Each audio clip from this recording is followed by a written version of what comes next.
All right, you guys, welcome back. My son is gonna be born literally any day now. You know, his due date's October 8th. I think he's gonna be here possibly next week. On top of that, you guys, I'm opening up a gym. As of next week, I'll be signing my lease for the spot and we'll be breaking ground on starting the build out of my gym next month. Picked up my online coaching business the past 10 weeks. Have a lot of clients once again, and you know, throughout my prep last year, and I motivated a lot of people, but you know, despite not being able to do it myself physically this year, I've been able to accomplish a lot of good. It's been a blessing, it really has, and being able to work with these guys and help them is really rewarding. You know, I had a really nice phone call with my client yesterday, Gustavo. He's just your everyday guy, and he was really out of shape last year. I managed to get him in the best shape of his life. He felt great. He was so appreciative, and I remember I called him right before I started my Olympia prep, like, hey Gustavo, like, you know, I'm not gonna be able to coach you right now. I gotta focus on my own prep and my own Olympia. And when I announced that I was coaching again, he signed back up right away. And he sent over his initial photos, and Gustavo had fallen out of shape once again, like worse than he was when we first started. And he's like, Jeremy, I really wanna do this again. I really wanna get back in the best shape of my life. I don't feel good about myself right now. So I got on a phone call with him yesterday after 10 weeks of working with him. He's back in the shape he was in when we left off. And he told me that he walked downstairs wearing clothes he had tucked away because he had fallen out of shape. He said that his daughter and his wife had both made comments about how good he looked, and you can just hear in his voice how excited he was, and that goes a long way. You know, guys walk around with their head held a lot higher when they accomplish something like this, like a physique transformation. So the past 3 weeks, I haven't really been in the gym training, and I'm not ashamed of that because it's been strategic. I've really been focusing on trying to secure the future for my family. I actually have life insurance testing on Friday. I gotta get my blood work done. They gotta urine test me. There's a huge difference in the premium whether you're healthy or not for life insurance. So getting my system nice and clean so my blood work is perfect. That's why you see what you see right now. I'll actually probably take off the sweatshirt at some point. I'm not going shirtless for you guys, but I'm about 187 pounds right now, but it's all been by plan. Like, I know what I'm doing. And you know, I do have intentions of getting back and competing next year. From this Friday till the Olympia, you know, my goal is to pack on about 10 or 15 pounds in the next 3.5 weeks. So the fact that I am a little bit smaller right now, it's not sitting too sour in my stomach. You know, I'm sour in my stomach, sour in my mouth, somewhere along the GI tract. So today's gonna be a little bit different video, but we're gonna hit a workout and I'm gonna break down my predictions for Olympia. The past few weeks, the VQ has given me an assignment to break down and analyze our athletes that are stepping on stage for Olympia. I've had a lot of fun analyzing these guys and kind of studying the competition and seeing, you know, who's gonna be the top contenders this year. I think I've narrowed it down to top 5 for every category, and then also there's some dark horses that I wanna talk about as well. There's a lot of new athletes and new talent making their debut at Olympia stage this year. It won't be a huge shock to me to see some upsets.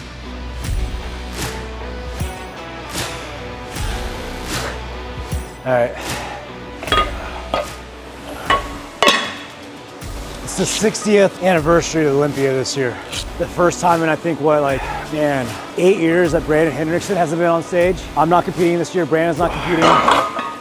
It's making me feel old because I remember the 50th anniversary. Obviously, we have Ryan Terry the returning champ. Seeing his progress photos leading up are absolutely insane. This is the best Ryan we've ever seen. Commented on his post yesterday. I was like, damn man, 2 times is coming. And he said he's having trouble getting down to weight. I mean, I don't have any doubts that Ryan's gonna be able to do it, but it's definitely gonna be an uphill battle for him that other guys that might not have to face that he's competing against. You know, obviously we have Ryan in the top 5. Diogo's coming back. He's been in the top 5 for the last 4 years. He's off the Arnold Classic win too, so he has a lot of momentum. He's had a lot of rest. He hasn't been on stage since March. I'm actually really excited to see that. I've always been a big fan of Diogo.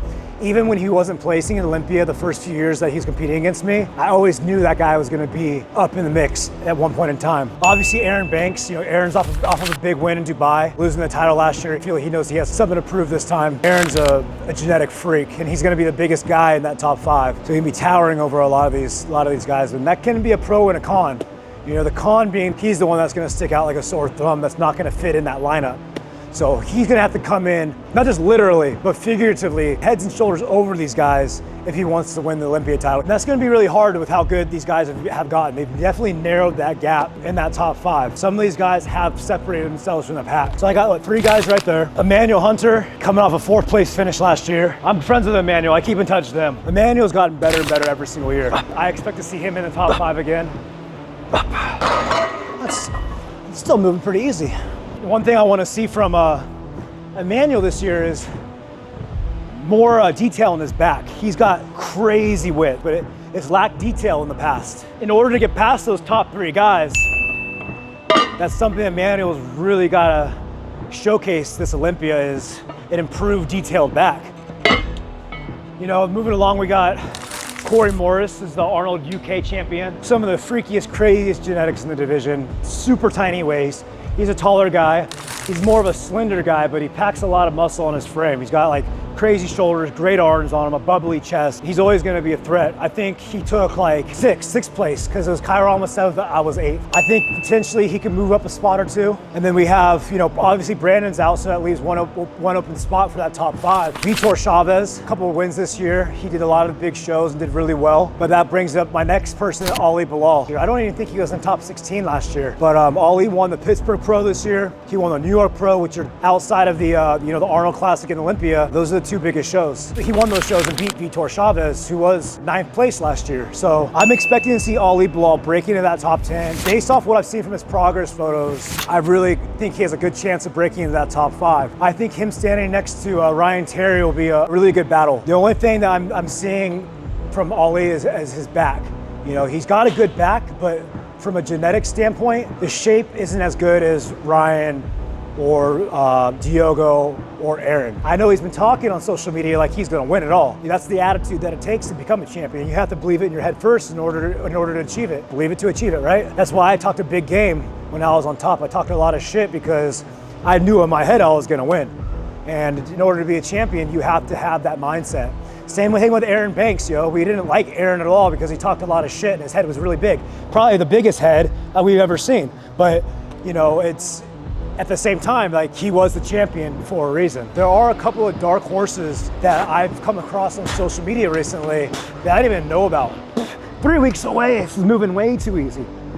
Given the right opportunity and the right look from the judges, you know, they're gonna sneak into the top 10 and potentially steal a couple of those top 5 spots.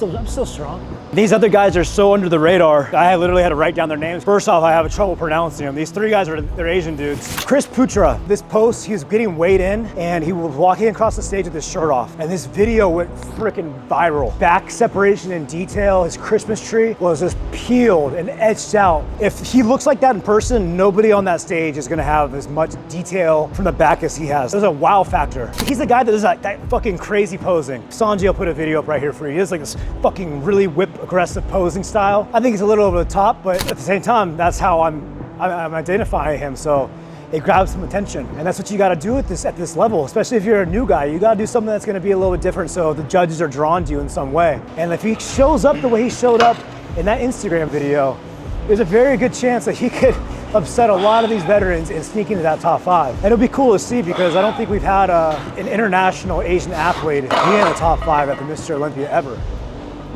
Another guy that came on across my radar was this new Filipino athlete from the Philippines. I've never seen him before. Obviously, me being half Filipino and coaching Joven all these years, you know, Joven is now working with Cuts, which I'm very happy about. I know Cuts is a great coach and is gonna help elevate Joven to a new level, taking a different approach than what I've been doing with him the past 5 years, 6 years. Joven's obviously somebody I think can sneak in the top 10 as well. But this new Filipino guy, his name is Kareem Sadapata, and Sanjay will put a video right here. Really good, great shape, great density. I think he's another person that can potentially sneak into that top 10 if he gets the right look. And then yesterday, as I was scrolling through Instagram, on my Explore page, I see this freak, dude. This freaky guy doing lateral raises. I was like, damn, I was like, who the hell is this guy? Is he a new classic physique competitor? I click on his profile. No, this guy's in the men's physique division. Again, I don't know if I'm pronouncing this right. Isai Kesik. So I went over to his Instagram, I took a look, I was like, is that just a video? Is that a good angle? No, this guy's the real deal. When you think about physique, like the only thing that I feel like his critique could be is he's too big, he's got too big of arms. Like my critique was my arms were too big, and this guy's got bigger arms than I do. But this guy looks phenomenal. You know, I definitely feel if he looks the way he looks on social media, he could stand next to any of those guys in the top 5. So there are 3 dark horses. There's more. I'm not gonna discredit any of the other men's physique guys. These are the ones that just caught my eye. There's a lot of great talent. Like I said, there's 65 plus guys. We can expect some upsets possibly this year and see some new faces in that top 10, top 5. And I think it'll be really good for the sport to get these international guys mixed in and get them some publicity, and it's going to help motivate and inspire a lot of these other international athletes to pursue the division and pursue the dream of making the Olympia stage. So, thirsty. So I'm going to dive into a little bit of the classic physique now. I've always been a huge fan of classic physique. Like, I wish I was a little bit younger and had made the decision to switch to classic physique. It was always a goal of mine to step on the classic physique stage at least once in my career. Some of my favorite physiques in the world are the classic physique competitors. With that being said, I've been doing my homework a little bit on the classic physique division. And you know, there's always the favorites. We got C-Bum, Raymondino, who took second place last year. Uris, I can't pronounce Uris's last name. One of my favorite people though, Uris is awesome. Breon, Wesley Vissers is on the rise. He won the Arnold Classic this past year, beat Raymondino, and that was a huge shock for everybody. From an upper body standpoint, I believe he can stand with anybody, including C-Bum. Where he's lacking is his leg development and fullness and size in his legs. That's what's held him back in the past. So given that Wesley has made the improvements to his legs, I think he could be the one to push Chris this year. I think Chris Bumstead is gonna take the win. I think Wesley Vissers is gonna shock a lot of people and upset a lot of people, especially the Brazilians, and he's gonna beat Raymondino. And that's hard for me to say because my favorite physique on the planet is Raymondino. If I could look like anybody on the planet, I would look like Ramon, sorry.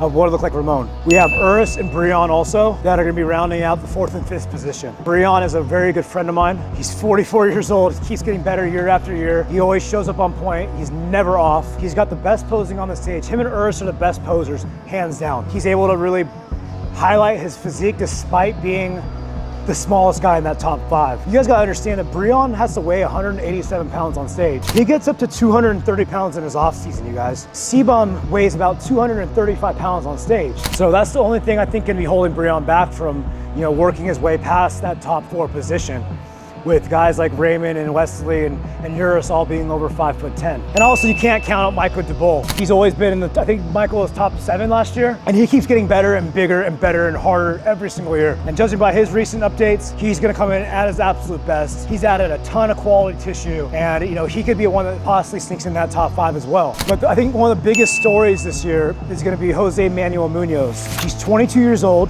I've never seen anybody with this amount of muscle, this amount of density at this young of an age. It's absolutely mind-boggling. From the back pose, upper body only, I don't know if anybody on that stage is gonna be better than him. You know, you got Breon, who has arguably the best back on stage, but Josema's a lot taller and a lot bigger than Breon, so that added mass and volume at 22 years old is gonna be able to hang with the best of the best. The only question that is raised about his physique is whether or not his legs are gonna be able to uphold against those top 5 guys, especially from the quads.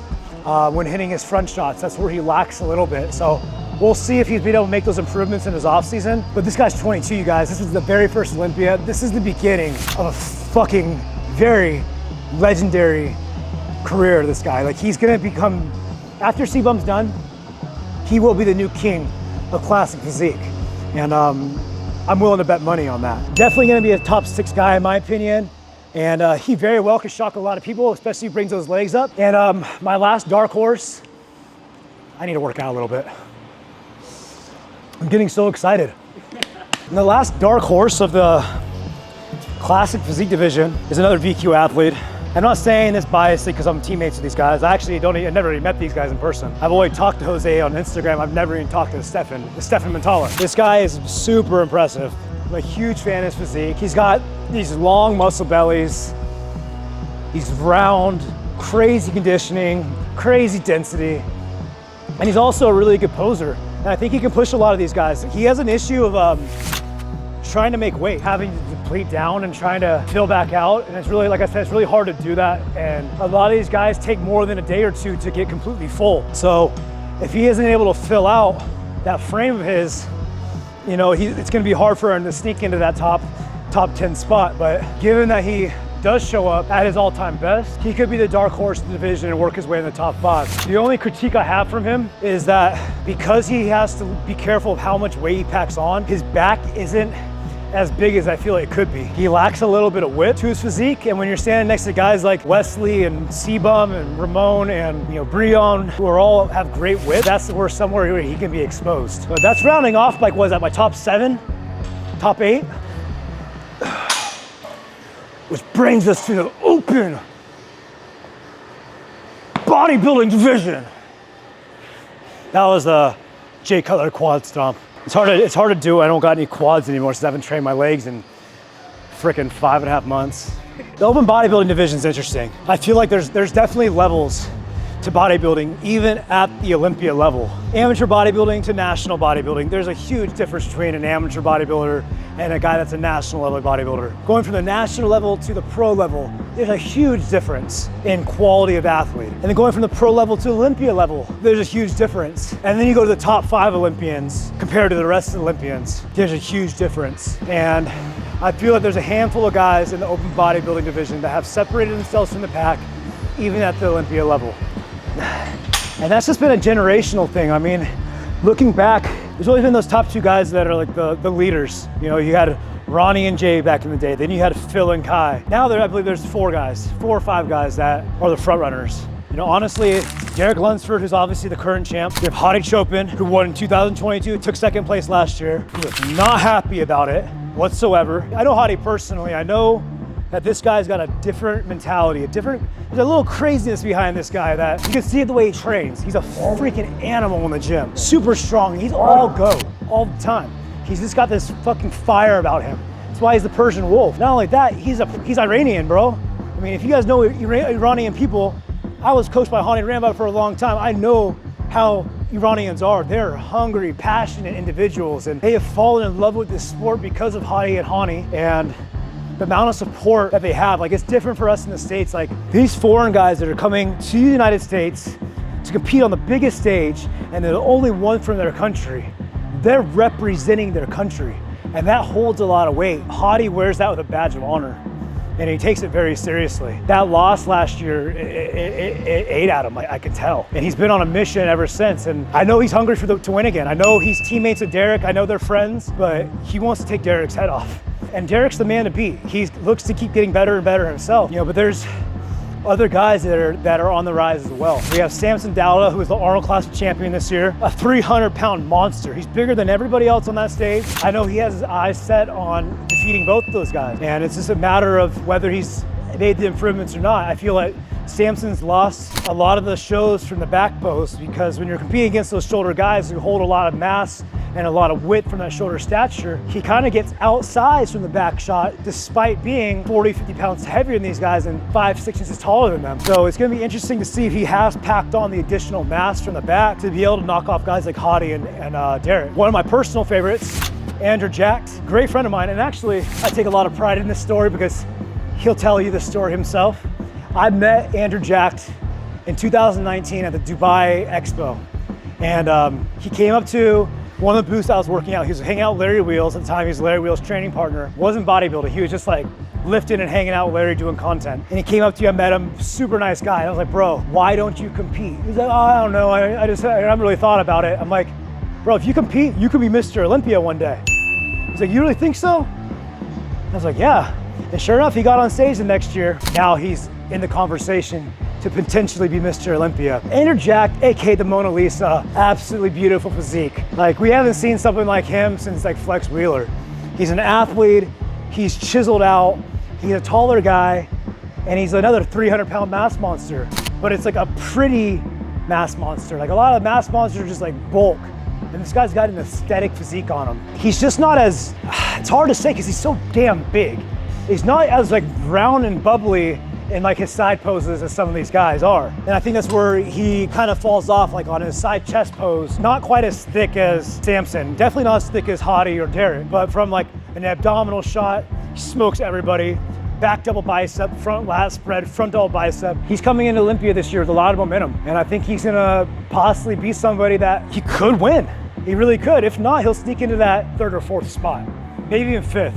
Depending on how Nick Walker shows up. Because Nick Walker took last year off. You guys will remember, Nick Walker tore his hamstring peak week of Olympia last year, which was absolutely devastating. And I did a podcast with Nick and Guy Cisternino a few weeks ago, and Nick's looking his all-time best. He's hungry, his mental game's strong right now, and he's ready to show people that he is the man that everybody says he is. And he's ready to show up and stand next to Derek, stand next to Hadi, and give them a run for their money. I think this is gonna be one of the most exciting open divisions we've had since like the Phil Heath era.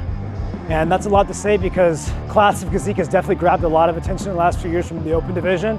And this year is going to be very, very competitive. You know, outside that top 6, you know, I feel like there's a drop off in quality. Not to say that the guys aren't good, but the guys in the top 6 are just a league above everybody else. And I say that as respectfully as possible. They're that good. And it's going to be an epic battle. And I believe the 60th Olympia is to be one for the ages. I'm disappointed I'm not competing, but I'm very excited I'm gonna be able to sit in the audience and be able to watch the show and see it all unfold. So we're only 3.5 weeks away from the Olympia. These are my predictions, and we'll see how it all plays out. I hope you guys enjoyed this video. Let me know your thoughts in the comments below. Let me know if I'm wrong. Let me know if you think I'm right. I'm up to hear it. So we'll see you guys next time.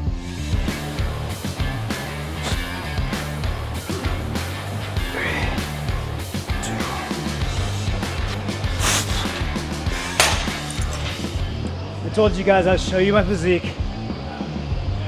Taking 3 weeks off from the gym. This is actually like the first time I actually really lifted weights. Let's see. Not ashamed of it, not proud of it, not ashamed of it, because we'll get it back. But after talking about all these guys competing, got me all excited. And I promise you guys I'll get back in the mix next year. But this is where we're at, you guys. This is me not really trying.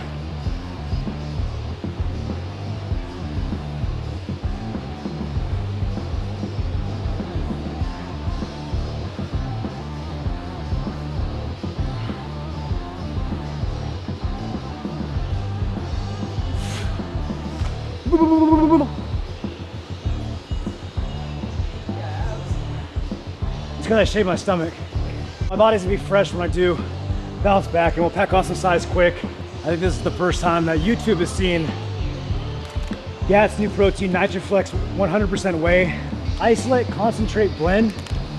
Comes in chocolate, peanut butter, and vanilla. You got 5.6 grams of BCAAs per scoop, 14 grams of EAAs, and 25 grams of protein. And the flavor, you guys, is on point, and it is available. The link is all in my bio below. You guys can use my code Buendia. I think right now you'll get a free shaker cup, and you guys will also get a 10% discount using my code. Give it a shot if you guys are looking to try a new protein powder. I'm really particular about how proteins feel on my stomach, and this one has prebiotics in it, so it's gonna help you digest it. It's gonna sit light in your stomach, and it's gonna help you guys make them gains. So make sure you guys pick some up. We'll see y'all next time.